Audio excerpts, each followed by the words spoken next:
नमस्कार दोस्तों, अन्नपूर्णा दिव्य चैनल में आपका एक बार फिर से बहुत बहुत स्वागत है। दोस्तों, हम सभी लोग जानते ही हैं कि अयोध्या के राजा दशरथ की 3 रानियां थीं, कौशल्या, कैकेयी तथा सुमित्रा, जिनके 4 पुत्र थे, राम, लक्ष्मण, भरत, शत्रुघ्न, जिनमें राम सबसे बड़े थे।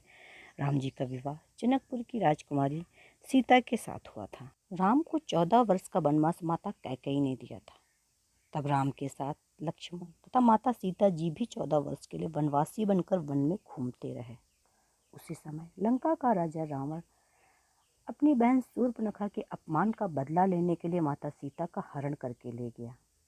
रावण जब सीता माँ को धमकाता तब माता सीता एक घास का तिनका उठाकर उसे घूरती रहती थी। उसके पीछे क्या रहस्य है, आइए जाने। सीता जी अशोक वाटिका में वट वृक्ष के नीचे बैठकर चिंतन किया करती थी और रावण बार बार आकर माताजी को धमकाता रहता था, परंतु माताजी कुछ नहीं बोलती थी। चुपचाप जो कुछ वह कहता था सुन लेती थी। एक बार तो रावण ने श्री राम जी के वेश में आकर माँ सीता जी को भ्रमित करने की कोशिश की, लेकिन वह फिर भी सफल ना हुआ। रावण थक हार कर जब कोशिश करके हार गया और अपने शयन कक्ष में गया, तब मंदोदरी ने कहा, आप तो श्री राम का वेश धारण करके गए थे, फिर क्या हुआ? तब रावण ने मंदोदरी से कहा, जब मैं राम का रूप धारण करके सीता के सामने गया तो मुझे सीता नजर ही नहीं आई। रावण अपनी समस्त ताकत लगा चुका, लेकिन जिस जगत जननी माँ को आज तक कोई नहीं समझ सका, उन्हें रावण भी कैसे समझ पाता। रावण एक बार फिर आया और बोला, मैं तुमसे सीधे सीधे संवाद करता हूँ, लेकिन तुम कैसी नारी हो कि मेरे आते ही घास का तिनका उठाकर उसे ही घूर घूर कर देखने लगती हो। क्या घास का तिनका तुम्हें राम से भी ज्यादा प्यारा है? रावण की इस बात को सुनकर माँ सीता बिल्कुल चुप हो गई और उनकी आंखों से आंसुओं की धार बह पड़ी। इसके पीछे वजह यह थी कि जब श्री राम जी और माँ सीता का विवाह हुआ था, तब सीता जी का बड़े आदर सत्कार के साथ गृह प्रवेश हुआ था। अयोध्या में बहुत उत्सव मनाया गया था।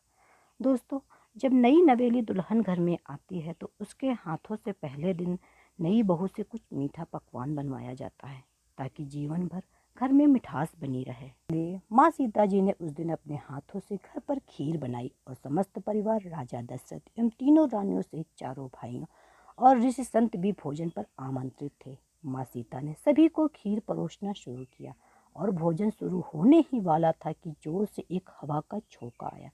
सभी ने अपनी पत्तलें संभाली। सीता जी बड़े गौर से सब देख रही थी। ठीक उसी समय राजा दशरथ जी की खीर पर एक छोटा सा घास का तिनका गिर गया, जिसे माँ सीता जी ने देख लिया, लेकिन अब खीर में हाथ कैसे डाले, ये प्रश्न आ गया।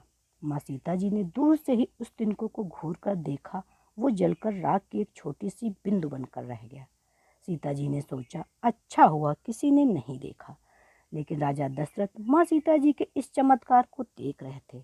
फिर भी दशरथ जी चुप रहे और अपने कक्ष में पहुंचकर माँ सीता जी को बुलवाया।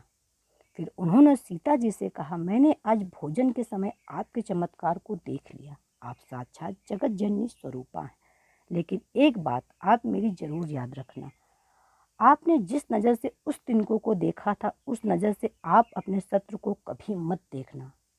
इसलिए माँ सीता जी के सामने जब भी रावण आता था तो वो उस घास के तिनकों को उठाकर राजा दशरथ जी की बात याद कर लेती थी। इसीलिए माता सीता जी चाहती तो रावण को उस जगह ही राख कर सकती थी, लेकिन राजा दशरथ जी के वचन एवं भगवान श्री राम को रावण वध का श्रेय दिलाने हेतु वे शांत रहे। ऐसी विशाल हृदय थी हमारी जगत जननी माता सीता। तृणधर ओट कहत बैदेही सुमिर अवधपत परम स्नेही, यही है उस तिनके का रहस्य। दोस्तों, आज हम लोगों ने जाना कि रावण के आने पे माँ सीता घास के एक तिनके को क्यों उठा लेती थी।